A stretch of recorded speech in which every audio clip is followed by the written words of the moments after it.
Thank you for tuning in. My name is Craig Henry, and with me is Megan Weil. And this is a informational broadcast intended for all of the parents and the community members to hear about the current status of the planning at Southern Regional with regards to specifically a September in-person opening and all the different possibilities that we've been discussing that now it's time to share with the community, and also then from which we will start to develop some quantitative data about which direction we're going to go. There were two in-person meetings that were conducted last Wednesday night and then last Thursday night. First one was in the stadium, 200 plus people attended. The second one was in the gymnasium where we had a robust attendance again, from which we made this same presentation, after which then we had a question and answer period.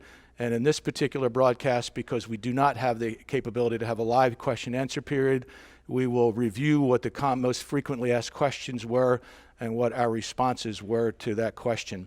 By the way, we thank all the folks who had suggested we do a live streaming of those videos, of those in-person presentations last Wednesday and Thursday.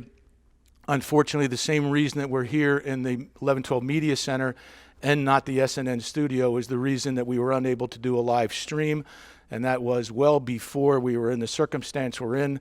The SNN Studio 100 was scheduled for a complete refurbishment, which was in last year's budget, and it was to allow that studio to be upgraded and flipped to be able to have more interactive and more up-to-date technology. And so that studio was disassembled at the beginning of the summer, and it remains disassembled with the goal that it is reassembled as the new state-of-the-art production area by September. So that was what prevented us from doing a live stream and why we're doing this follow-up broadcast for those who were unable to attend. So Meg, if you would now, Megan Weil, Assistant Superintendent, part of the district level planning team, along with Steve Terhune, who will be joining us next in the studio.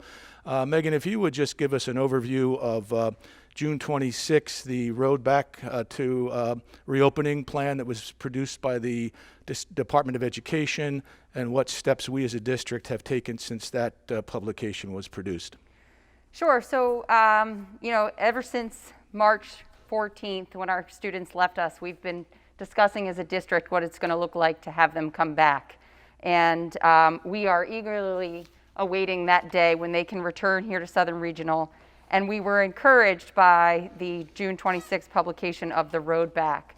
That publication, which is 104 pages long, outlines the expectations and the recommendations from the NJDOE in terms of returning back to school. And when we received that document, Steve, Craig, and I, over the first week, really talked about what can we do and what are we going to be challenged to do as a district. And ultimately, we were encouraged by the fact that the list of can-dos in terms of returning is much longer than those that we are challenged to do, and we feel confident that Southern Regional will be able to open our doors to our students on September 8th in the fall. So that was that first week, and I agree with you that what we came up with was, after a lot of soul searching and challenging ourselves as a committee of three, that we felt it was very important to go on and start including more voices.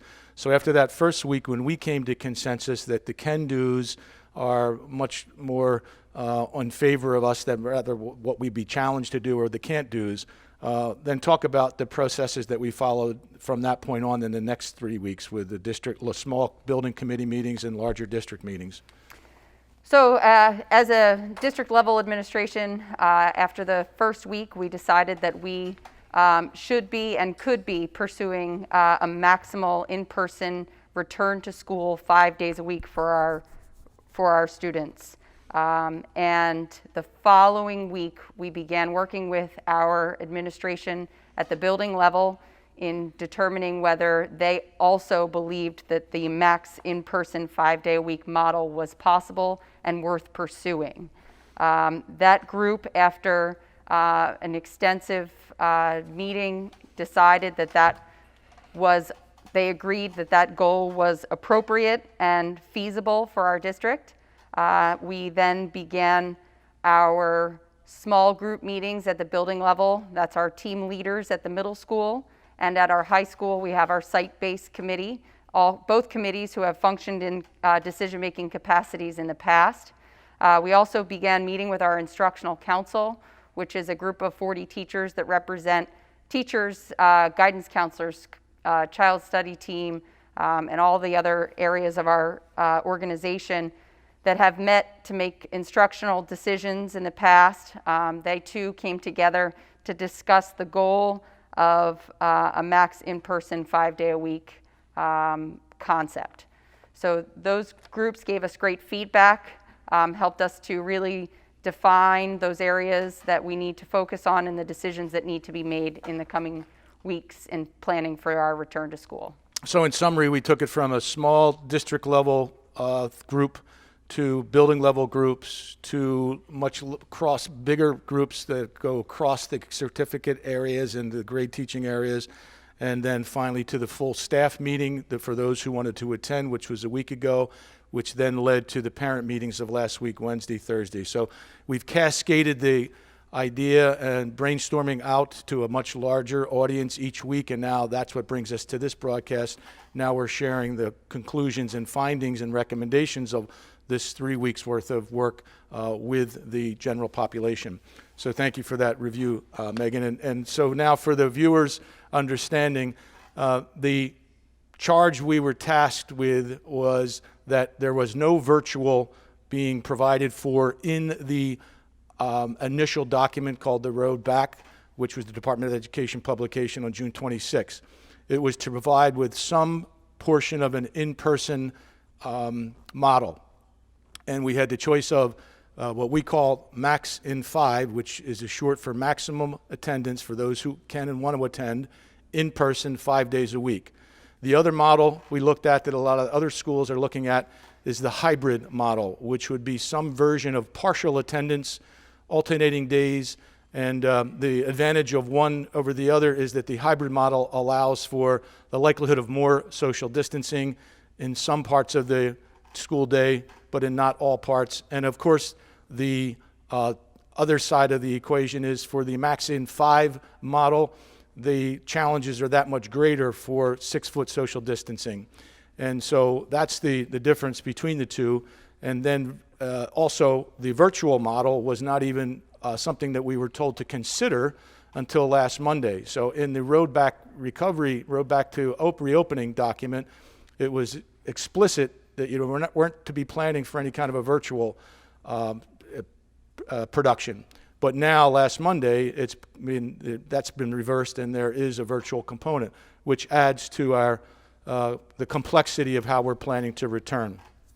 And so what is unconditional, regardless of what in-person model that we pursue, is going to be two things that we all agree upon, all those people that were part of the process that Megan had just referred to, was that face coverings are an absolute requirement for any in-person model.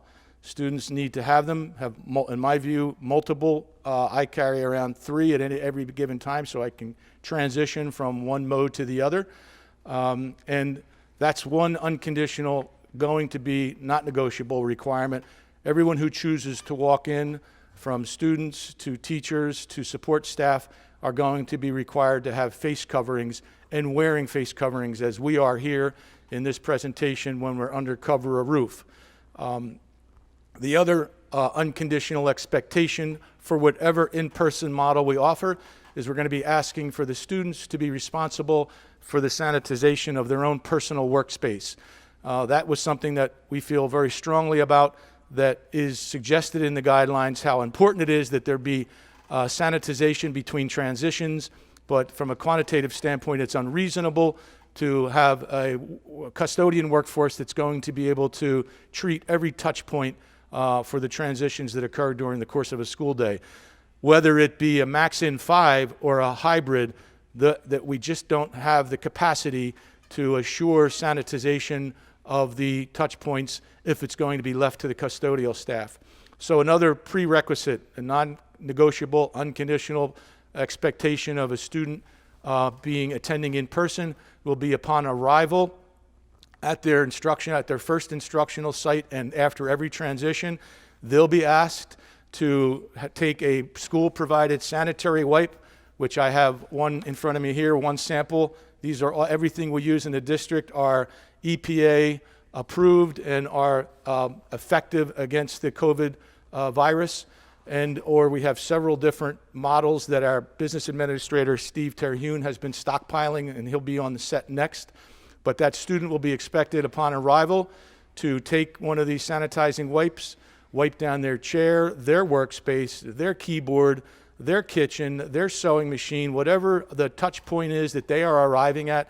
They will be required to do their own self area sanitization, throw the wipe away, and then wash their hands with all the hand sanitizers that, again, that Mr. Terhune will be talking about it, that he has procured and has plenty of inventory for that process to occur. So those are the two unconditional expectations. Face coverings, if you're undercover and can't maintain 6 feet, and each student who chooses to come here will be required to clean up their personal workspace. So the other piece is what we've learned through the pre-COVID screening process with the athletes and the extended school year and the performing arts students who have already been on campus for several weeks now, is that the pre-screening we're going to continue with, although the roadback document does not require that specifically. We think it's a good start of the day measure to get each person reflecting on their health status at that moment in time. And if they are unable to answer no to all the different pre-screening questions, then they should stay home. For the betterment of their own well-being, so they can monitor their own situation, but also for equally as important for those that they would otherwise be interacting with had they come to school that day. And that goes for every person that enters the building. That's I'm going to call them participants, not just students, not just teachers, not just custodians, but for every participant in the in-person endeavor that comes into the building, they'll be expected to submit this health screening pre-questionnaire, because again, it promotes the mindset that each day I should be assessing how I'm feeling and shouldn't be coming if I don't feel well that day. I mentioned this at the parent meetings. We're no longer going to feature perfect attendance as something that people should strive for. Instead, we're replacing that with prudent attendance. And that would be only come if I'm 100%. If I'm less than 100%, I should stay home. And again, for my well-being as well as the people that I would otherwise be interacting with, their well-being as well. We expect our attendance rates for the in-person model to our absentee rates to increase, and we're willing to accept that increase because it's for the greater good of the ability to continue with in-person. Temperature checks is also something that is not required by the road back to the recovery plan, but it is something that we're striving to provide because our teaching staff at last Monday's meeting indicated that's important to us, to them, that we continue that. And we're looking now at all the different ways we can do that without creating bottlenecks. Bottlenecks would then result in the undesirable 6-foot social distancing perhaps being compromised. So we're still searching how we're going to do temperature checks in a way that is efficient and would be an indicator that that person is able to join the school day. So we're not there yet. And as in many cases of this broadcast, you're going to hear we're still learning what we have to do and how we're going to do it. So this is a work in progress, but it's a point in time in the calendar that we have to start to get a sense of who and where people's comfort levels are for their children and for what the expectations are for September, which is, again, the reason for this broadcast, even though we don't have every little detail thought out. So with that being said, we're going to transition at this point. Meg, anything else to talk about as far as getting us here? So now joining us on the set is going to be Business Administrator Steve Terhune, who's going to be talking with me about transportation and facilities, both areas that he supervises.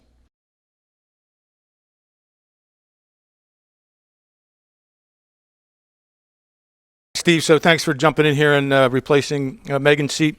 As you know, you've been part of this since the very beginning, so we've been looking at every aspect of the operations that we need to make accommodations. one of the areas that you oversee directly supervising is transportation.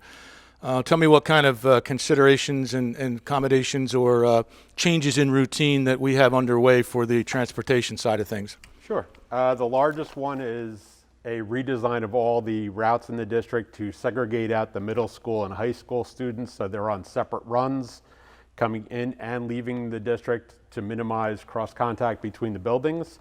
The transportation management team has done a fantastic job in rerouting every student in the district, and we are just about complete.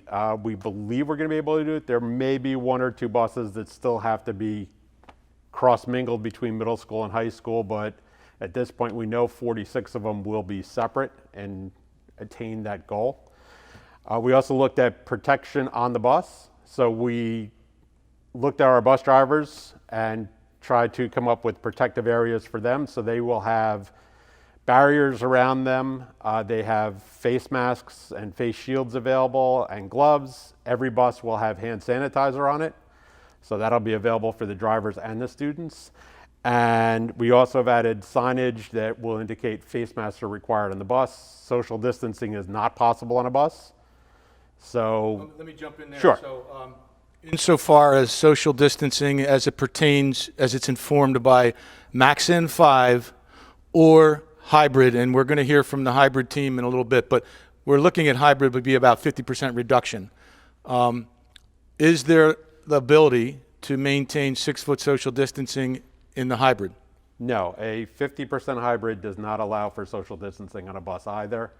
It obviously, there are fewer students on the bus, but it doesn't allow for a 6-foot perimeter around every student. So face mask would be required on the bus on either model.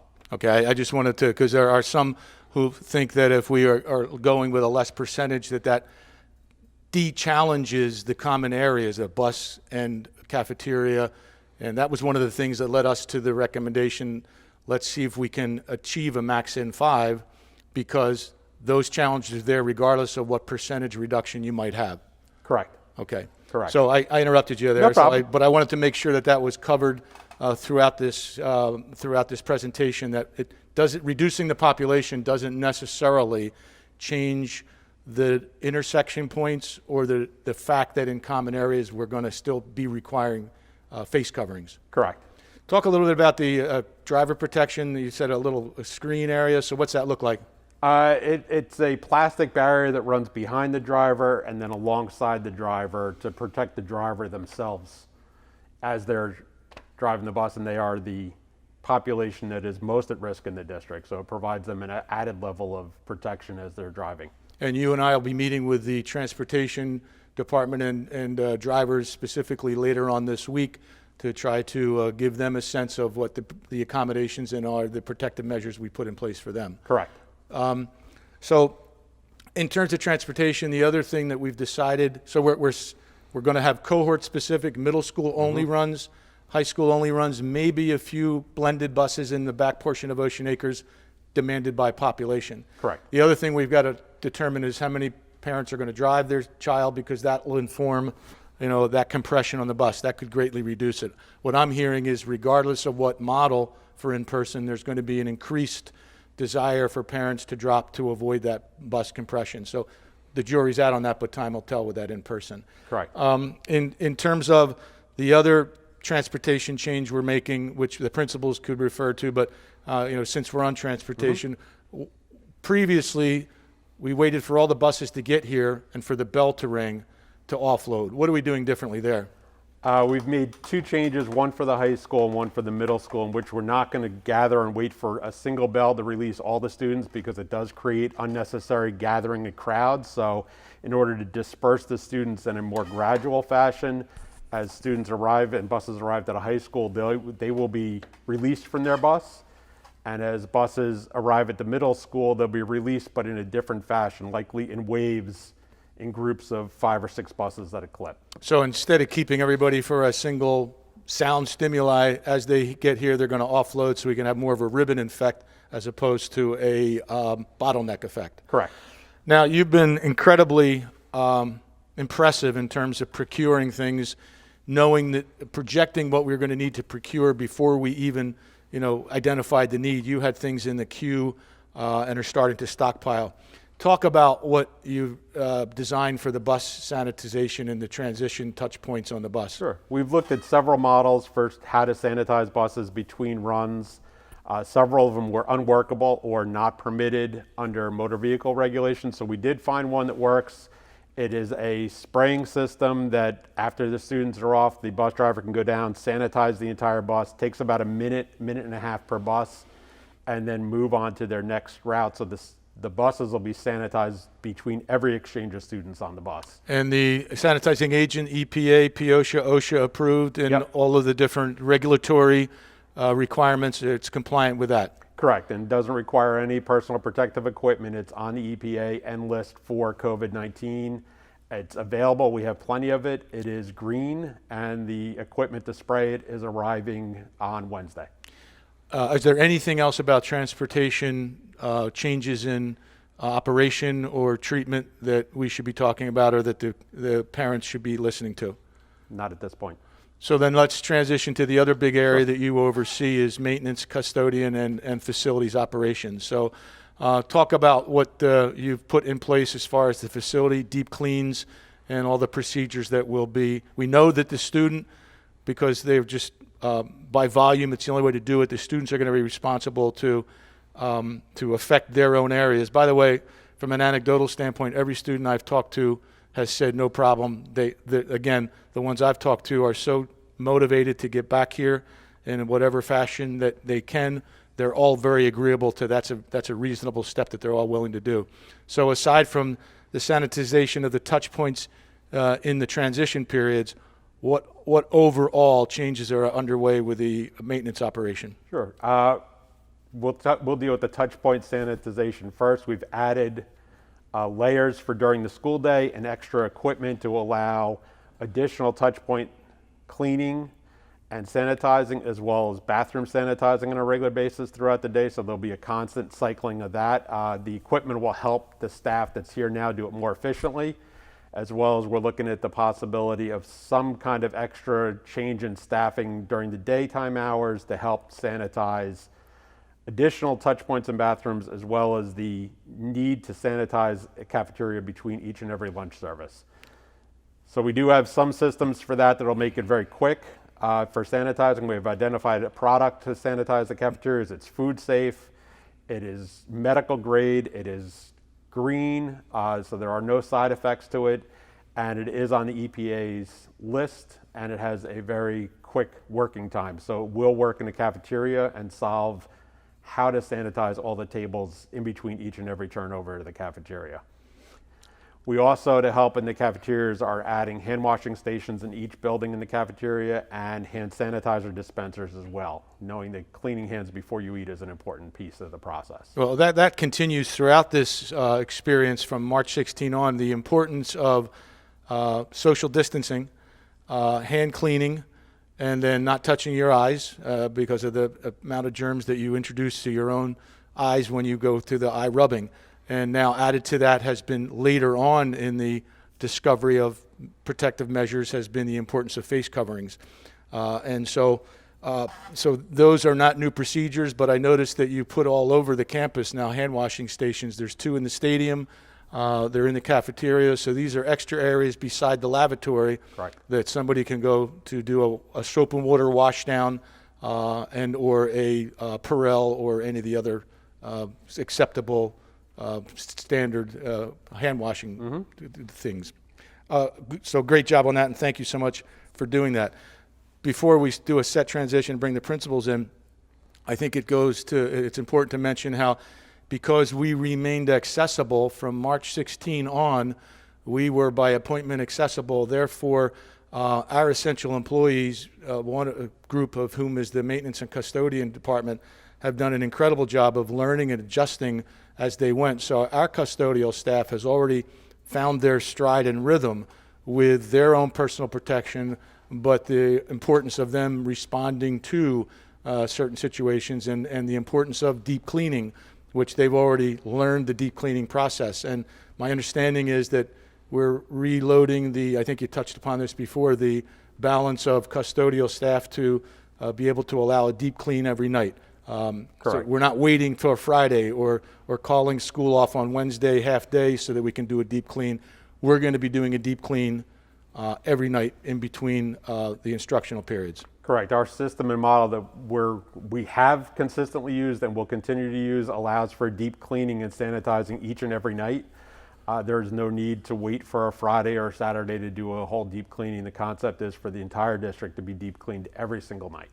And again, our group is so far ahead because of the experiences they've had from March 16th and the learning that we've all undertaken since March 16th. And at some point, when whatever September becomes, we've got to assemble that group and give them huge high fives, because without all of their efforts, the custodian in particular, the custodians who are been tasked the responsibility of keeping this place as clean as it's become, they get the credit for that, and our maintenance staff for creating assembly lines to create all the barriers and all the sneeze shields and everything that we can, we're self-creating here on campus. And so at some point after we get to September, we have to look to recognize them, because we couldn't do anything that we've done without them. I agree. Without them, none of this is possible. From your standpoint, before we transition to the principals, is there any other information that the viewing audience needs to hear so they can make, start to frame their thoughts about what their September looks like? Not at this point.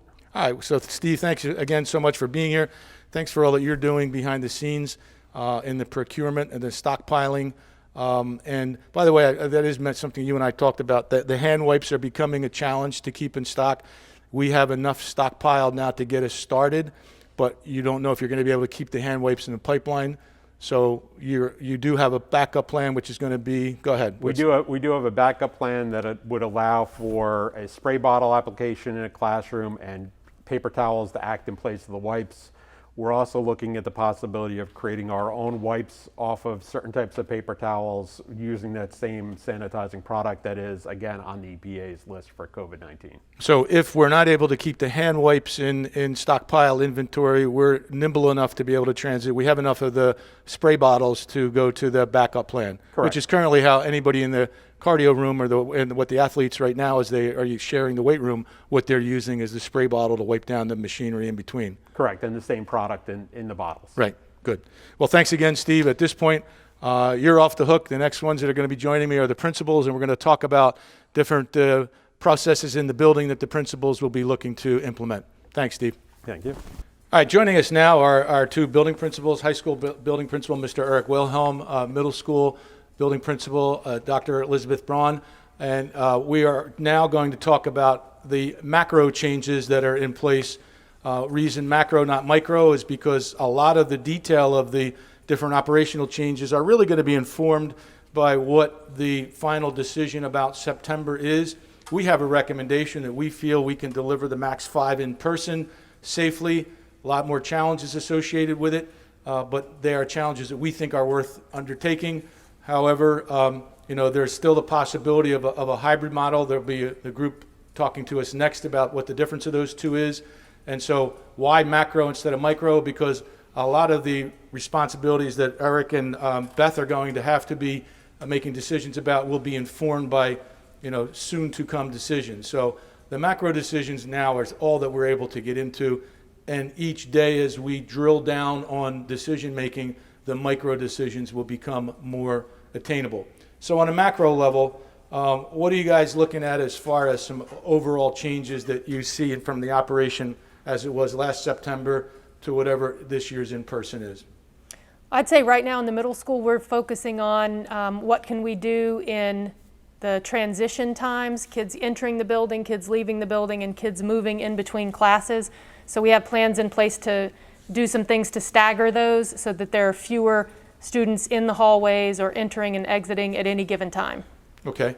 Eric, what about your staggering? What are your goals at this point? We're probably at this point going to go back to something that we used to do, utilizing a different bell schedule to permit students that are transitioning from one building to another to leave earlier than they would have normally left for their subsequent class, and that's going to offset a lot of crowding in the hallways. So if they're going 11, 12, because we have a lot of students who go cross-building, if they're going 11, 12 and in first period they know they're going to 9, 10, we're going to let those students who are going cross-building get a head start, And then those that are in 11, 12 staying here or in 9, 10 staying there, they'll have a little bit later departure time. That'd be correct. So there'll be a minute or two of instructional time that is sacrificed for this staggered. But again, nothing's more important than the health and well-being of everybody and trying to maintain as much as we can the social distancing.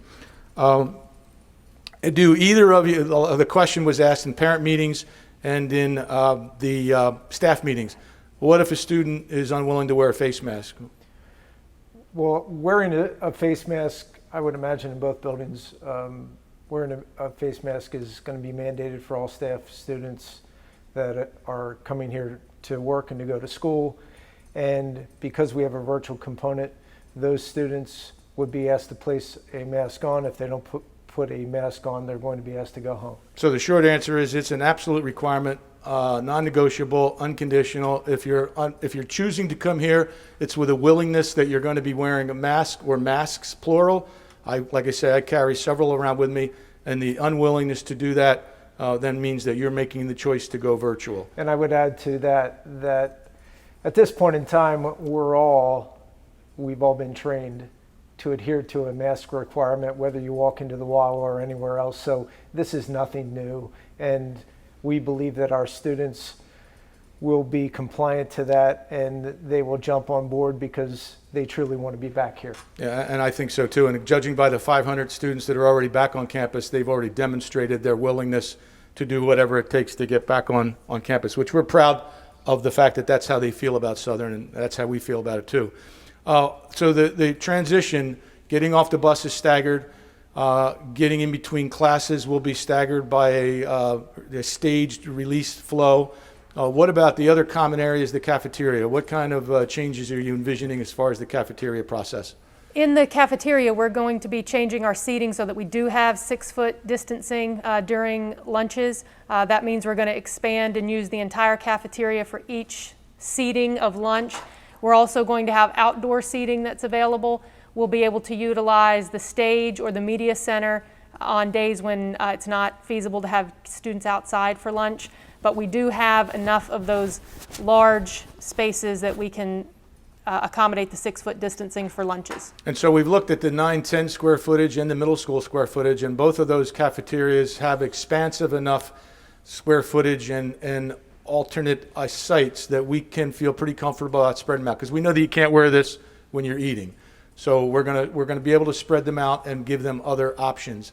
Eric, beyond that, you're looking at ideas for the upperclassmen specific to the 11-12 house that heretofore we haven't explored. So why don't you talk about that? Our biggest change that we are looking forward to during the 2020-2021 school year is to permit juniors and seniors to leave for lunch.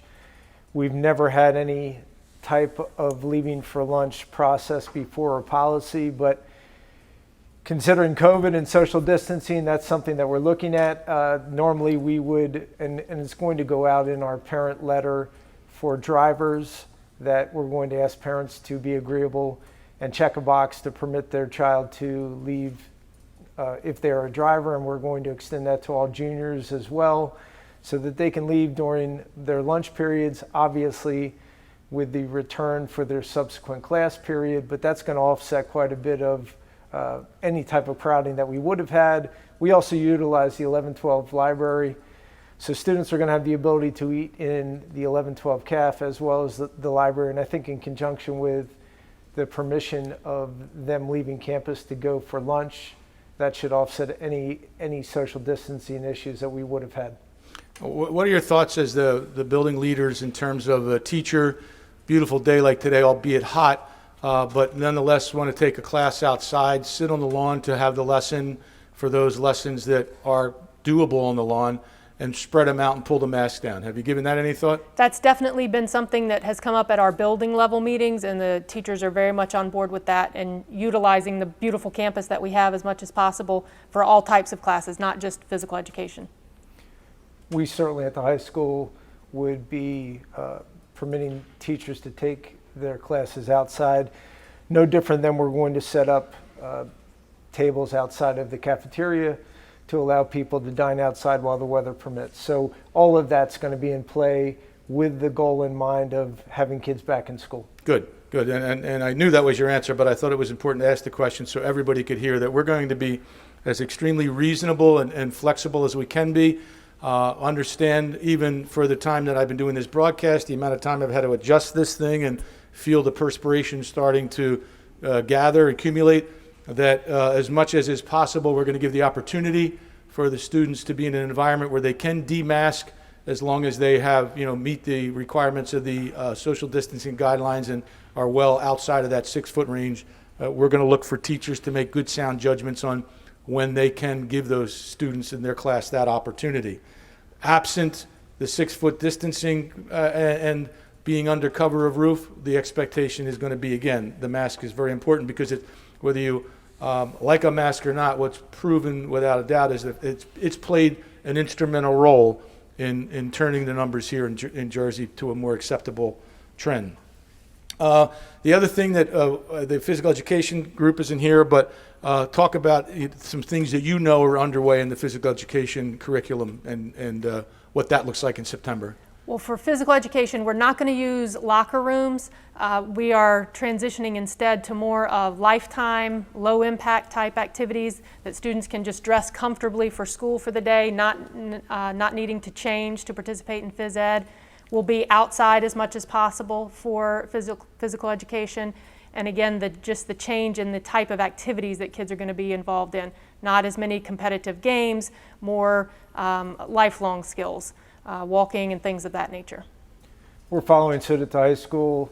We're also looking at having teachers teach chunks of classes, of health classes, to get those out of the way, and doing different things of that nature to alter our schedule initially to see how things play out. But ultimately, the locker rooms, because that forces a close compression and a changing and a lot of interaction that isn't necessary, that it's avoidable. We're going to change the curriculum, and we're going to make it much more accommodating for a student to experience physical education in the same clothes that they're going to go to their next class in, and not feel sweaty and the need to have a shower, because those opportunities just aren't going to be there.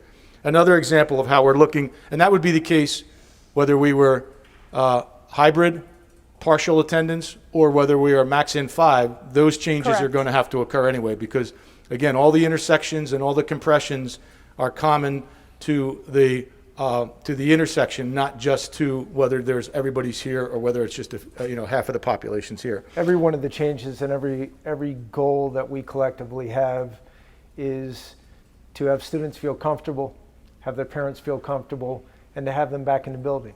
So whatever we have to do at this point in time to accommodate, we're planning on doing. Now, the viewer is probably going to be asking and thinking to themselves, rightfully so, about a lot of what-if scenarios, but I really don't think we as a planning team can go to all the minutia of what-if until a decision's been made about max in 5 or whether it's a hybrid model. So that's why I thought it was important we keep our information to the macro level, because everything will be a flow down from when that decision gets made, which our goal is going to be within this week to next week. We're going to be making that decision.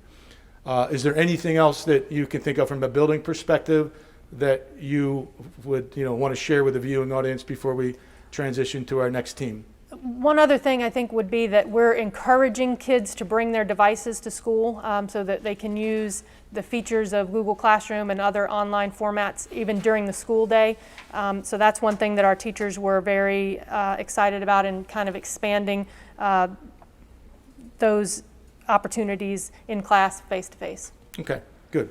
Eric, anything else before we wrap it up? My only finishing comment is certainly this is an outstanding community, an outstanding school district, and students, I believe, as long as we are able to, and I believe we're going to be, are going to do much better within the confines of coming back to school and being part of it, as long as masks are being worn and they're adhering to all the policies that are put in place. Well, I think that, that's something I was going to wrap up the broadcast with, but, now that you mentioned it, so I think it's our belief as an administrative team, and meeting with the Board of Education and all the teachers that have been so willing to come in and be part of this discovery process for whatever September becomes, that we feel strongly that the in-person model, whatever whatever that model is what we do very well and what we can do the best at. Anything else is a challenge because of the fact that it's just not what we do, and we'll adapt to anything, but our recommendation is the in-person model, as long as we don't compromise people's safety and well-being, is the more preferable model for what September should look like. Agreed. Thanks for bringing that up, Eric. So thanks, you guys. So we're going to do another set change, and then Megan Weil and Steve Terhune are going to come back, and we're going to talk about the types of things we see that we need to do for the teaching staff to make sure their well-being is at the forefront of all of our actions. All right, returning to the set now is both Megan Weil, Assistant Superintendent, Business Administrator, Board Secretary Steve Terhune. And now we've talked about other things with each other in this broadcast, but now we're going to talk about specifically the staff well-being and the things that we're doing and will continue to do for the safety and well-being of the teaching staff. So, Steve, I referred to before the maintenance department and all that they have become an assembly line of generating protective products. So talk about the types of things that have been recommended and or are in the process of being developed for teacher safety. Sure, thank you. And it is only due to the hard work of the maintenance staff that we can even have this as an opportunity. We have in-house designed partitions for teacher desks in order to allow them some separation so that they can teach more effectively from behind the plexiglass.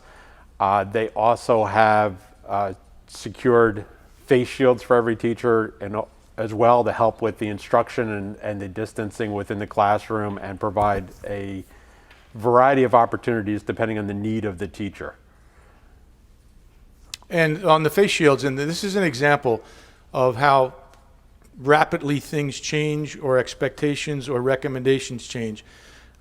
We've been on the spectrum of face shields to the understanding based on previous guidance that a face shield in itself is adequate. Then we learned recently that now some recommendations are a face shield is only good if a mask is on.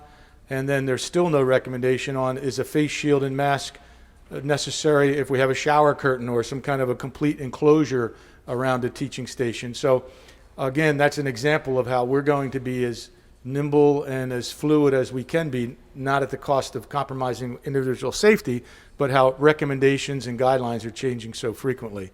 And again, we'll continue to be that way because nothing's more important. None of what we're about to propose is doable if we don't have a workforce that is, in support of and feeling safe in delivery of their craft. And that means, that we have to do whatever we can. We also talked, Megan, about some teachers who have immune compromised situations, the ability to work from home while they're teaching the class who's in person. Can you reflect on what our goal in that area is? Sure. So some of our staff are going to have challenges that are going to require them to stay home. And we value them as teachers and the quality of instruction that they have consistently provided for our students. So we have devised a plan by which those teachers can teach live from home through Google Meet. So the setup, essentially is going to be that teacher will be on Google Meet. There will be a webcam provided in the classroom so that the teacher will be able to see their students and the students will be able to see the teacher. That teacher will be paired with a substitute teacher that will be in person in the classroom and handling all the distribution of materials, the attendance component, and general setup for the interaction between our in-person kids and our teacher who is teaching from home. And it's a real credit now to, we should mention how the IT department, Tim Daly, Mark Jankowski, Mark Fletcher, Chris Strunk and Susie Eckert have been incredibly irreplaceable in everything we've done from March 16th on. But when we discussed this model with them, because it sounds so good, let's do this across the board universally. Let's let a student who can't be here jump in on Zoom.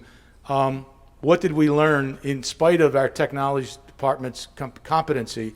What did we learn is the inhibitor there? So, we have started to use Google Meet in order to be able to meet live, and we were able to provide that service when our teachers were all providing instruction from their own individual homes through their own individual internet connections. And one of our biggest concerns in being able to use Google Meet in mass throughout the district is that all of our content would be traveling through the same internet connection. So at this time, our facility cannot accommodate live instruction from every one of our 280 employees going out through the same internet connection out to our students who are at home. So the technical infrastructure, although the vision might be there to try to provide that, the technical infrastructure is an inhibitor, and we cannot. And it's not as simple as just increasing our Wi-Fi or putting more of that cable, the fiber optic cable in place. It's really a series of accommodations that are unattainable at this point from a structural standpoint. Steve, would you agree to that? Is there anything to add to that? No, I would agree completely. So the idea of having a few predetermined teachers based on their individual circumstances is working remotely from home to their students who are in school is likely, it's a challenge, but it is something that we can continue to support. But having it as a universal approach by all of the instruction professionals for all of the students is practically impossible. Good. I want to make sure that that's covered, because we stumbled into that with our IT meetings, and that's an important assumption that we can no longer make, that that's something that we can do. Any other accommodations that you can think of that we should be sharing with the public about our teacher and the protocols for instructional delivery before we transition to our hybrid team? I think it's important to highlight that we continue to engage in professional development and we continue to collaborate in order to provide the best possible quality instructional experience using technology both for our in-person learners and our potential learners who are missing school due to that prudent attendance model. Good. Okay. All right. Well, then, thank you again for rejoining me on the set. Thanks for all you're doing behind the scenes that no one will ever know, but I know what's going on and with the efforts that you've been extending on behalf of September. So couldn't do any of this without you guys, so can't thank you enough for that. With that being said, we're going to transition to our next team of professionals, which are the subcommittee of the what's the hybrid model look like. So thanks for joining us a set. We're going to have another set transition, so stay tuned. Okay, so with everything related to COVID, we have had to create a plan A, a plan B, and a plan C. So I'd like for you to really fully understand some of the options that we are going to present to you and give you instructions on how you're going to give us your feedback on these options. Up until this point in the broadcast, we've been discussing our max in 5, that's 5-day-a-week maximum attendance. But I'd like to shift our attention to our plan B, which is a hybrid model. Darlene, can you outline for me what the hybrid model looks like? Sure. One of the hybrid models we were looking at is to bring in about 50% of the students and to alternate days, designated days, A days, B days, and go through the school calendar that way to lessen the amount of people who are here on a daily basis. Thank you, Darlene. And Darlene is our supervisor for English and Business and Family Consumer Science here at the high school. And she has been instrumental in a team of administrators who have been looking to define these other options. Also joining me in this broad section of the broadcast is Mike Concilio, who is the supervisor of mathematics. So, Mike, why is it that the hybrid may be less ideal than the max in-person 5-day-a-week model? So if we go with a hybrid model, only 50% of the population will come in on a given day. So kids will be in school 50% of the time, which means they'll be on their own for the other 50% of the time. And I mean this when I say this. I believe our teaching staff is the best teaching staff there is out there. But their ability to work in person with the students is greatly reduced with a hybrid model. So I don't think we're going to be able to get to the same amount of material if we go with the 50% model. I understand. So our teaching staff will be here every day teaching students in person. It's just that each child will not be here every day. That's correct? That's correct. So, the A group will be in on Monday, the B group are in on Tuesday, potentially, depending on how the model exactly shakes down. But our staff will be in the building every single day. They will just see 50% of their students on a given day. Thank you. So ultimately, we will be talking later in the broadcast how you'll be able to weigh into whether or not you believe we should be continuing to pursue the maximum in-person model 5 days a week or an every other day hybrid model. Now, with both of these models, we are also going to be providing, as the governor directed, an option to choose remote learning. So no matter which model we pursue, students will have the option to pursue 100% virtual learning. Mike, now that you've addressed some of the concerns about the every other day model, can you talk to me about some of the challenges with pursuing a virtual model? Again, a virtual model would be completely done at home and there'd be no in-person instruction. So, from the teaching perspective, they're trying to reach out to kids and teach students that they've yet to meet. Last year when we went out on remote, at least there was that, relationship built between the teachers and the students, so the teachers knew exactly who the students were. If we were to start that way, we wouldn't have that relationship built, and I really do believe that would limit teachers' ability to reach students. Thank you. And Darlene, last year our staff, I think, did an incredible job adjusting to the remote instruction that they were providing. What challenges would they have this year, in addition to what Mike suggested in regards to not knowing the students? What other challenges would our teaching staff be faced with if they were going to be providing both the in-person instruction and supporting students who are learning 100% virtual? Sure. Well, there would definitely have to be some changes in planning. Teachers are used to meeting their students, developing those relationships, and teaching in person. If there were students who were going to be learning remotely, solely remotely, there would have to be changes to lessons, to planning, to be able to give the best instruction for those students as well. So it would be a challenge. So again, we will be presenting for you later instructions as to how to weigh in on your feedback regarding our maximum in-person 5 day a week versus our hybrid. And then we will also be looking for families to let us know if you are pursuing 100% virtual. So moving on, next in the broadcast, we are going to start talking about our contact tracing protocols. And I will turn that back to Mr. Henry for that portion. Okay, so joining me now are our school safety specialists, Dr. Richard Folletta and Mr. Brian Zatorsky.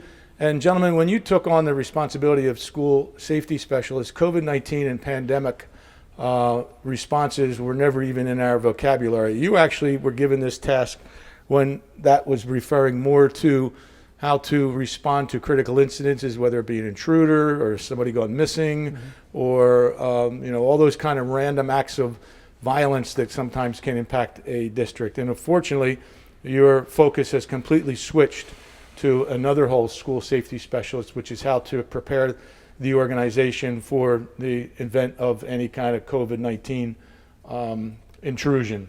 So what have you learned, and how did you learn what you've learned? Mr. Zatorsky and myself this summer completed a contact tracing course through Johns Hopkins University, which demonstrated to us the impact of contact tracing, how to complete that process, and what's the best way to handle a return to school with students and dealing with COVID-19. So it was a requirement of you and in this position that we undergo that kind of training. Correct. And I think this is a good time to mention that, whether you have an opinion, which we all do, about masks, whether they're effective or not, really becomes secondary. The fact that by law now, by legislation that's opening schools, that's required. And whether you believe that contact tracing is constitutionally acceptable or a violation of somebody's personal space and their history, it's secondary to the fact that regardless of our beliefs, we've been instructed to do this. We've been instructed to get this training, to acquire this knowledge, and then to impart this knowledge in the unfortunate event, and we will, that somebody's going to be in this building, a participant's going to be COVID-19, and we'll have to learn, that day that somebody's been identified as COVID-19. So again, I mention that because I know there's a wide spectrum of beliefs whether contact tracing is we should be in that business. We've been directed to be in that business, so I think I just want to get that. It's not as if you guys said to me, hey, let's get contact tracing in our repertoire and let's go. Right. And the other thing regarding contact tracing's been around way before COVID-19. This has been the process that health departments have used whenever there's been any type of outbreak, in a community. So contact tracing predates COVID-19 and just another tool that we can use to try to get kids back in school as soon as we can. Right. And even that's changing. That's so dynamic. So what was last week, one of the health departments, not health department, but those in the health industry, their recommendation was if there's a positive in a school in September, October, November, when it reopens, that there was an absolute course of action because of one positive. Since last Thursday, that recommendation has changed significantly, and now it's not going to be one positive, but rather it's going to take a threshold number yet to be determined that's going to be required before the whole process is interrupted. So there's another example of how fluent the information and recommendations are coming, that we're having to understand what the new changes are and then respond to those changes. But specific to the a positive case hits campus and the contact tracing. So what are we going? I think it's very important that the community know that we're going to be completely transparent and provide them with whatever information we know as quickly as we can. So what is your recommendation as far as our first level of response, that this morning on the second week of school, we're informed that we have a COVID-19 positive who was here yesterday? What's the first layer going to be, Brian? Well, the first layer would be a global notification. We're going to notify all the stakeholders, all students, parents, teachers, staff members, just so that everybody is aware of the fact that this does exist. So we will use the information technology, probably text message because of all the cell phones that we have on record. Yes. That as soon as we're told that, we will put out a broadcast to all cell phones that we have on file. Please be advised, your child, a COVID-19 was identified in the Southern Regional School District. If we can, we'll distill it down to the high school or the middle school, but everybody's going to be notified right out of the gate. Correct. Does that cause for people jumping into action mode at that point? Because what else is happening at that point? Right. And from there, it's a multi-layered approach, because we're going to send that out and everybody's going to want to know, well, how does this affect me? And I think it's important that somewhere in that message we state that if you need to be, take further course of action, you will be notified in round two. Okay, so that first one is just round one. Everybody knows, so we can say that they all heard it at the same time. We had a positive 19 that was brought to our attention. Correct. Okay, what's round two? Round two is more of a cohort analysis. Now we're going to start to boil it down to the who was involved, where was it involved, was it a middle school student, was it a high school student, and start to look at what that student's schedule was like, who are some of the people that could potentially be close contacts of that student. Did they sit next to that student? Did they, were they close to that student in lunch, et cetera, et cetera? Who are the teachers involved? So there'll be a second round of notification that's going to be a cohort analysis that's a list analysis. Basically, it's a comparison of on paper, who on paper was that student in common areas with, whether it be instructional sites, lunch sites. So another digital message will go out. Please be advised, as contact tracing has been occurring, the cohort analysis identifies that your child was in a classroom or was in a area with that with the COVID-19 correct positive. And within that analysis, we'll also speak to the student who has tested positive to find out, is there anything else that we may have missed other than just what we would see on paper or in Genesis? So the second round notification is digital. It's probably the same text message, and it's telling people that your son or daughter was in a section with that kid, but it's not identified yet as a close contact. Correct. Okay, so what defines close contact? Rich, you want to? Close contact is anyone who has been within 6 feet of a person for 15 minutes or more. Okay, so a passing period, given the nature of a passing period, unless they walk, even if they walk together, Correct. It will not have been identified Right. as a close contact. Nope, that's not deemed a close contact. So then the only way to get to the close contact list is going to be have a conversation with a student, or looking, if it's a student, looking at where they sat in the classroom and Correct. deciding who was the first 2 students in that immediate environment. The rest of the class is not a close contact. Correct. So even I got that second notification that my son or daughter was in that class with a student, that doesn't define close contact. That just gives me a heads up that they're still looking. Correct. So we're going to do second round notification, stay tuned, because this still doesn't mean close contact. Correct. Now we've identified with some degree of reliability, after much further amount of time questioning the individual and the teachers and all the other people who would have knowledge, then we've identified our close contact. Again, that would be defined as within 6 foot for 15 minutes.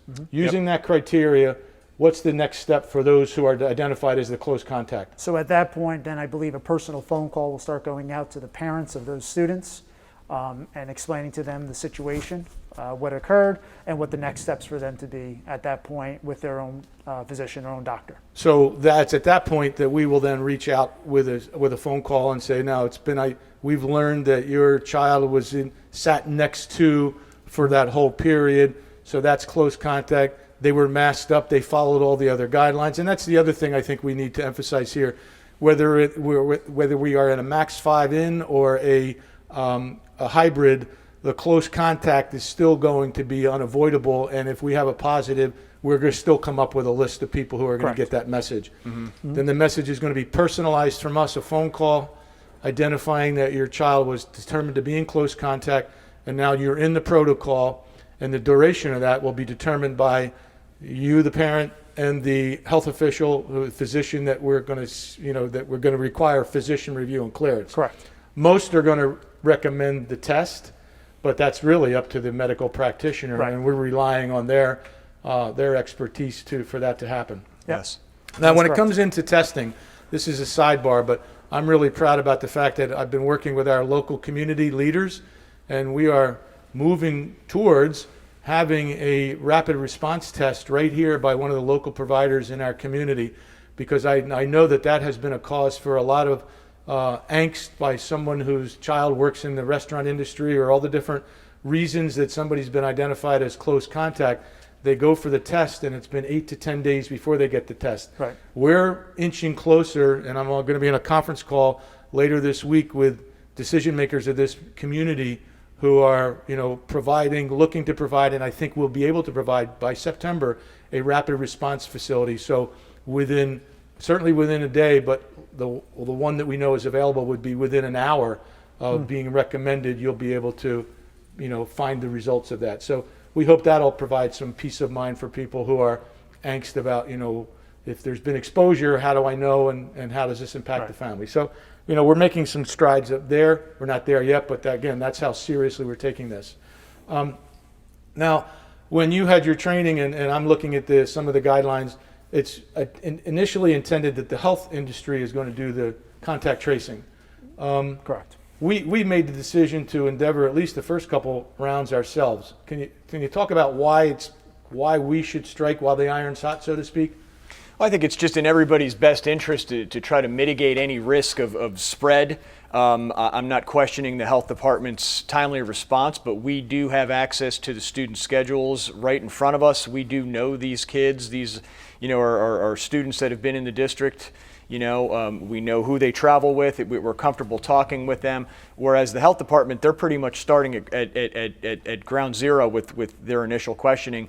I think we can get a leg up on that and be a huge asset to the health department, who I think would be very, they'd be very glad that we were able to jump in and help. Well, I can tell you that you wouldn't think they were very glad. They are very glad, because we've actually had personal experience during our extended school year. What we're talking about now, we're not talking about in theory. We've actually had a practical experience that during our extended school year, that's our special needs students who have an extra month of educational resources and related services. Our community decided to have the in-person. We were grateful for that.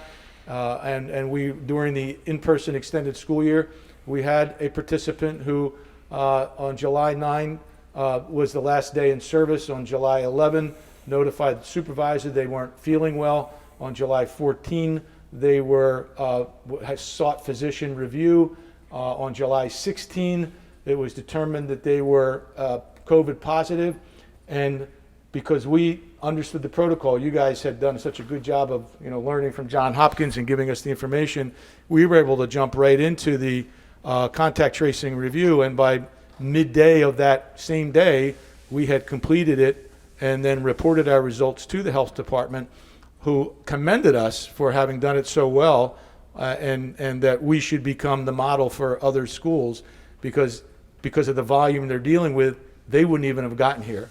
And we had it determined, we had conclusion, we had made programmatic decisions and communicated everything to all stakeholders within the same day. So I think that's evidence of that, why we're willing to take it on, because we can move immediately and be nimble. And I believe as you're, the next task is you're assembling the different triage groups that will be, the communication group, then the cohort analysis group, and then the most important group, who's going to be doing the close contact inquiry. So you guys are developing that model, so it'll be in place for September. Yep. Yes. Yep, Well, exactly. Good. Well, thank you for doing that. Thank you for all the training that you've undergone and for imparting that training to us.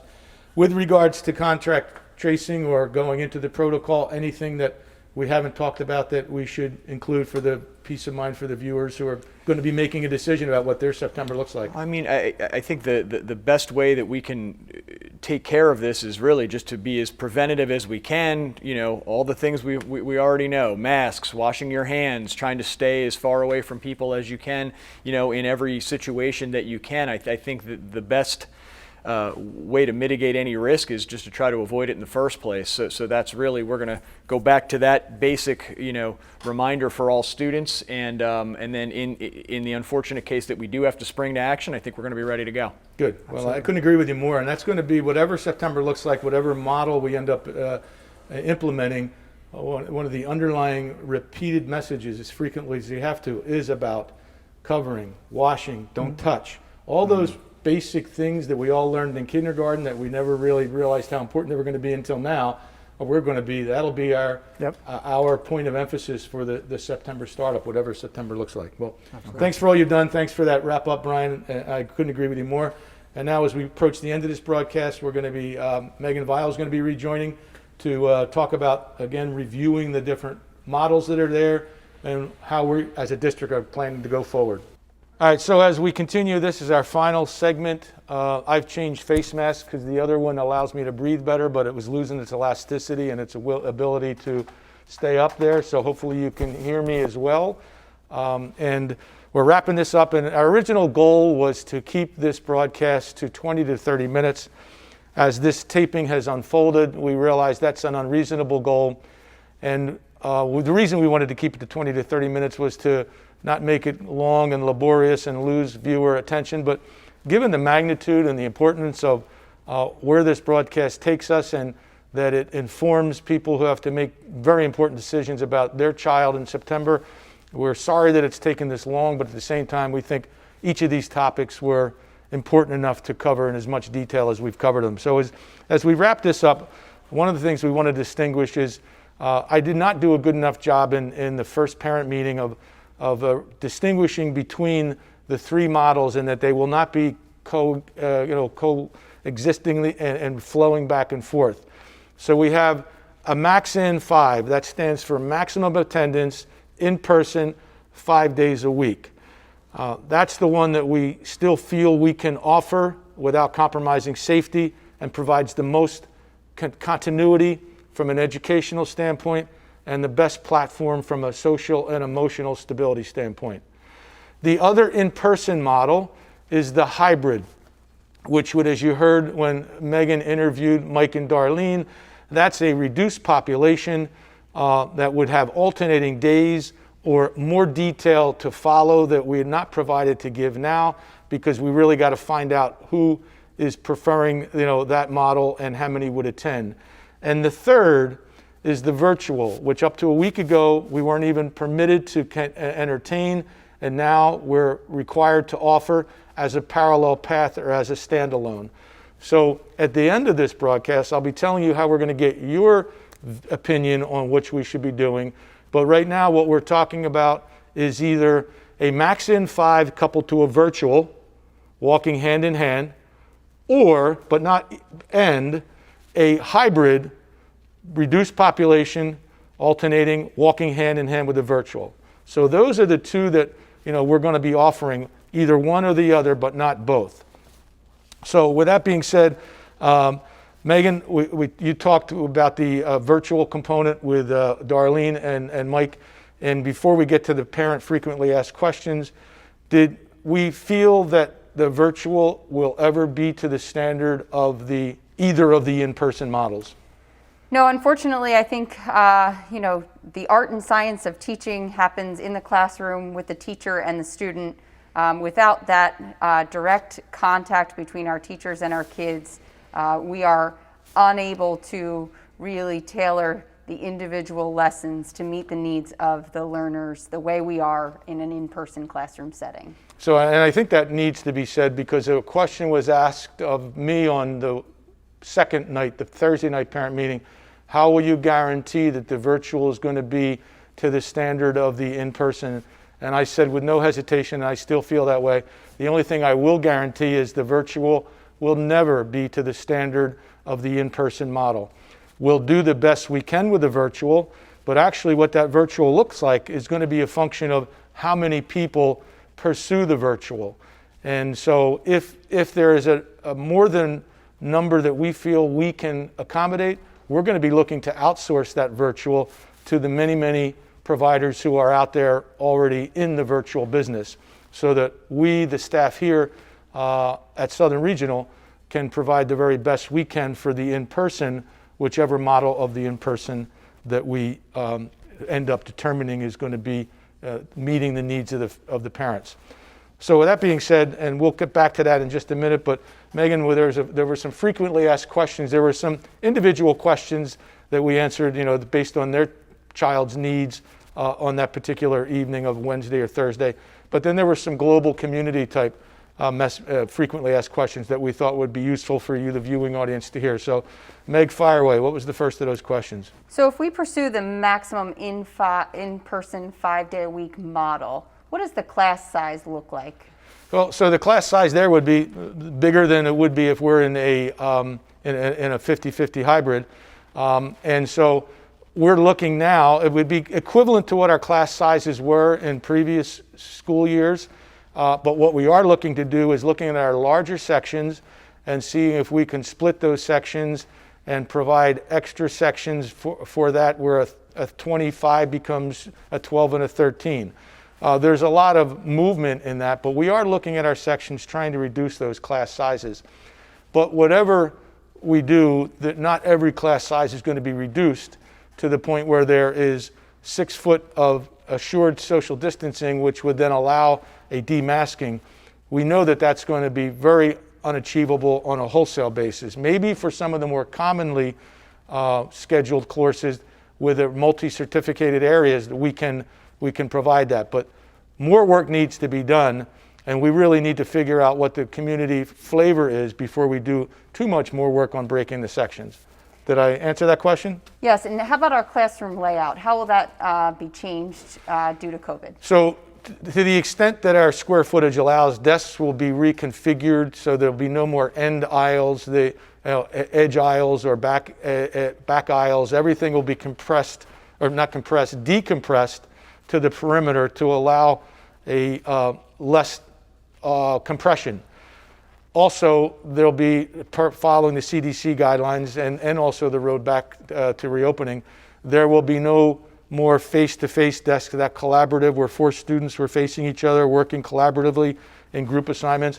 Everybody will be unidirectional. So whatever direction has been established as the visual direction, everybody will be faced in that particular direction. Will our students still be able to get their elective courses? Oh, absolutely. So the electives, our commitment to the electives continues to be what sets us apart from every other district.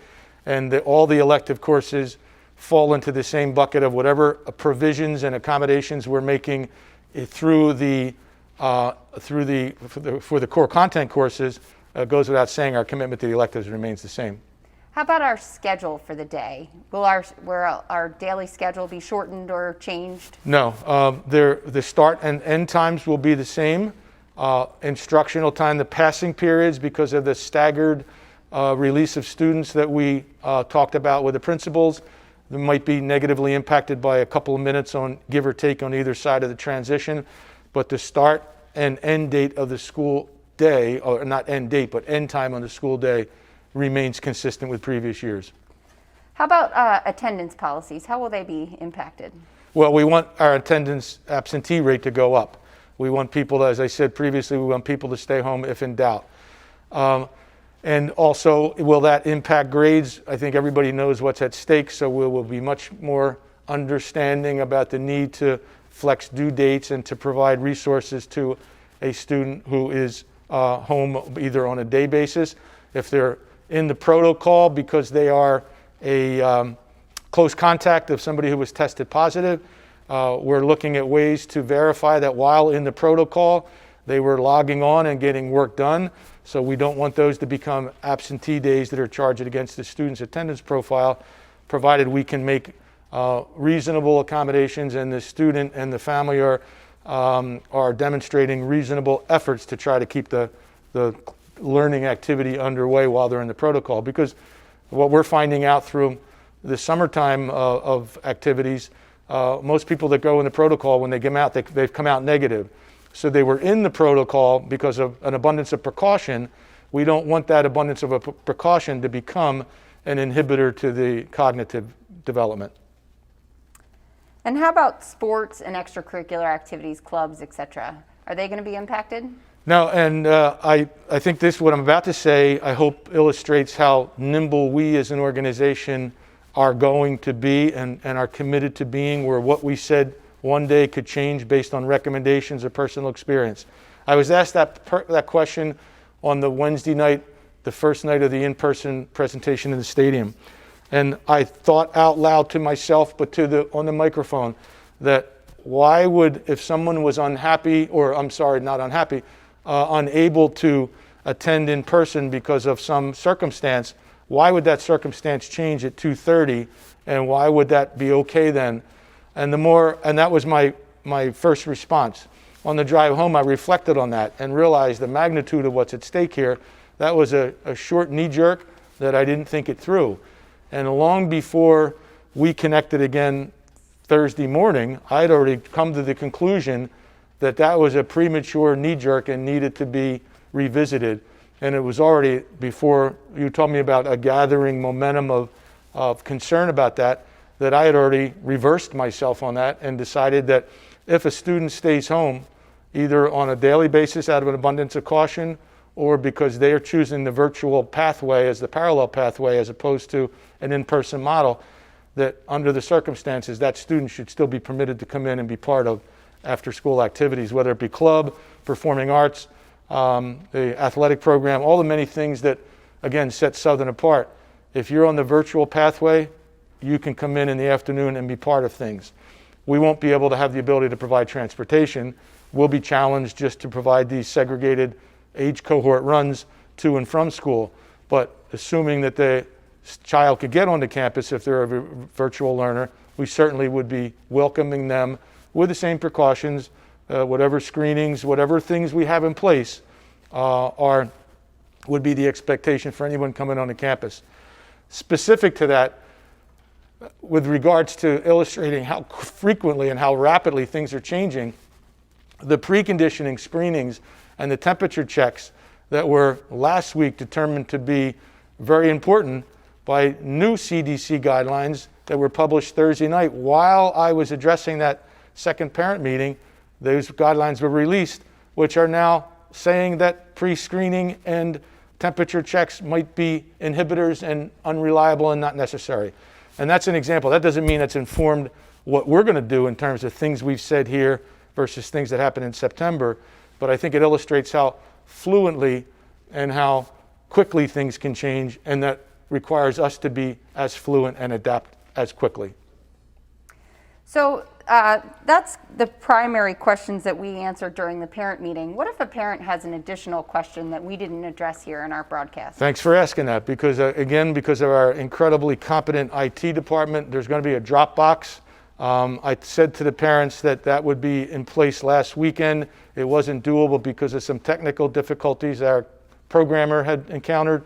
But by the time you're viewing this broadcast, there will be in the green box on the front page of the website will be a Dropbox where you can go in and fill out the form, and your question will be warehoused in the Dropbox, where one of us on the administrative team will go in.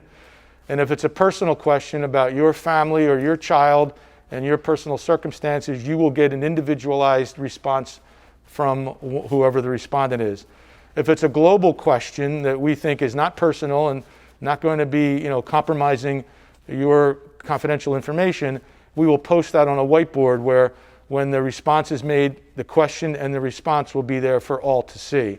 And that will be the case for all through this decision-making mode that we're now entering. So this marks the informational mode turns into a decisional mode, which is immediately following this broadcast. That's all I have. So as a parent, you're going to be giving me a choice to weigh in on the two options coming up next week. Can you quickly give an overview of those two options that we'll be asking you about? Sure.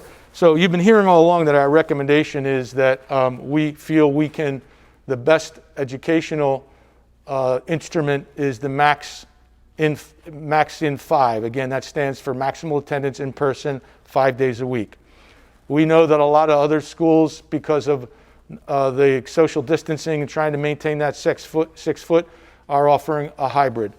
So this broadcast is scheduled to air Monday, the day that it's being being filmed, and we're going to give you a day and tomorrow, Tuesday, to view this content and start a discussion amongst your family and the people who you network with, what's in your child's best interest. A survey that'll be delivered via an email that you'll receive, and it'll be a survey that is a confidential survey, and it'll be one family, one voice, so you won't have the opportunity to go in multiple times and fill out the survey repeatedly.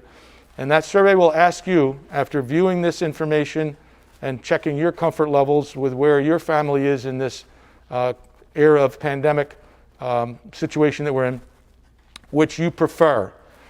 Either the Max 5 in coupled to a virtual, or the hybrid coupled to a virtual. So we're going to ask you that first and give you 24 to 48 hours to respond to that first one. So that we're hoping to have that survey up and running by Wednesday morning, and then by Thursday evening, take the results of that and then rebroadcast. Now that the popular voice is in, and we don't know what that is, but whatever the popular opinion is, whether it be Max 5 virtual or hybrid virtual, then the second round of inquiry will be, now that you know what it is, that by choice, the overwhelming opinion was, or the close margin resulted in, whatever the survey results say, then you'll be asked, now what's your choice? The in-person model or the virtual? Whatever the in-person model is, at some point you're going to have to choose between the two, which in-person model we're going to offer versus the virtual.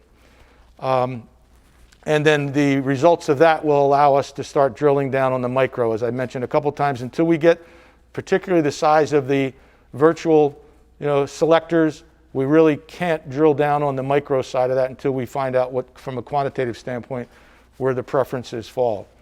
So then there's been a lot of confusion on that. It's, again, I'm going to, for the sake of being repetitive, you're going to have a choice between an in-person of Max 5 in or hybrid.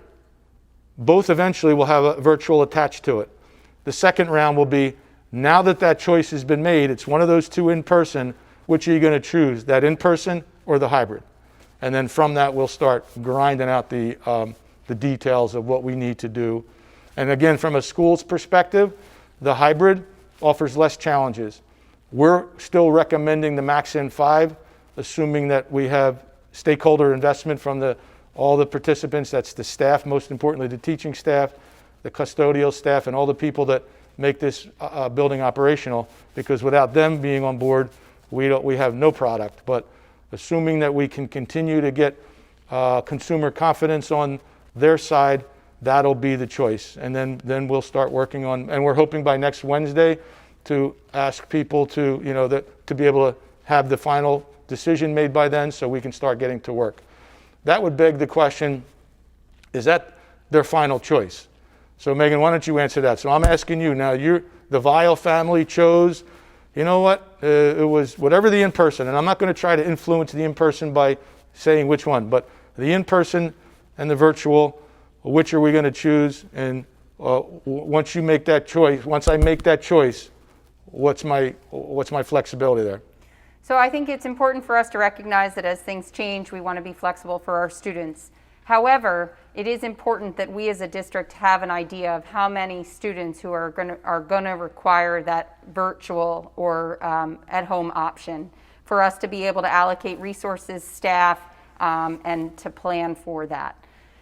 With that being said, we are going to be asking for you to choose whether you're going to be in person or whether you're going to be virtual, with the understanding that you will have some flexibility to make some changes at the early part of the school year. Generally, we have a drop ed period during the first week or so of school, so that students can really make informed decisions to their best interests. So we anticipate there being some flexibility, but we are going to need for families to let us know by next week at some point which direction they intend to pursue, so that again we can start planning our resources for the fall. So in summary, after you make your choice of whatever the in-person is, knowing that it's coupled to a virtual, make a choice, tell us what it is so we can start planning. For a certain period of the first marking period, we're going to allow some flexibility of ins and outs of the choices. At some point, yet to be determined, but sooner than later, probably in that first marking period, at some point, the final call is, this is your last chance to make a program change, because at some point you have to just lock into that. But it's not going to be September. What they choose next Wednesday won't necessarily be what they're required to follow in terms of the long haul. Correct, but we would ideally like for you to give it some real good thought and make an informed choice so that we can plan. Good. Okay, so a couple things. Stay tuned. You're all going to be getting an email using the emails that we have on file for you. We've uploaded our rising 6th to 7th grade population, so we have that data there. You'll be getting an email on sometime either late Tuesday night or first thing Wednesday morning. That email will invite you to the survey. You'll go to the survey, give it some thought, talk amongst yourselves at home, amongst your friends in the community. Once you submit that first round of choices, that'll be followed by another email that says, now here's the result of the first survey, and that's when it's time to make some choices. If for some reason you don't get an email and all the other people that you network with have, give us a shout and email us or call us, and we'll track that down. It's probably something to do with whatever email that you provided upon registration, and so we can one at a time fix those. So I think that wraps it up. I think, again, this is a very important broadcast. As I said to John Kazuba and Leah Lucas, who were behind the camera, this might be the most important television production we've ever done. And so at the cost of length, we decided to go long and in depth so that you had all the information you need.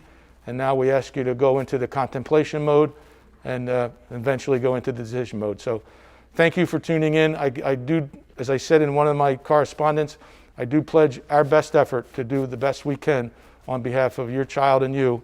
What that is, we don't know yet. Whatever it becomes, we will do our best. Thank you.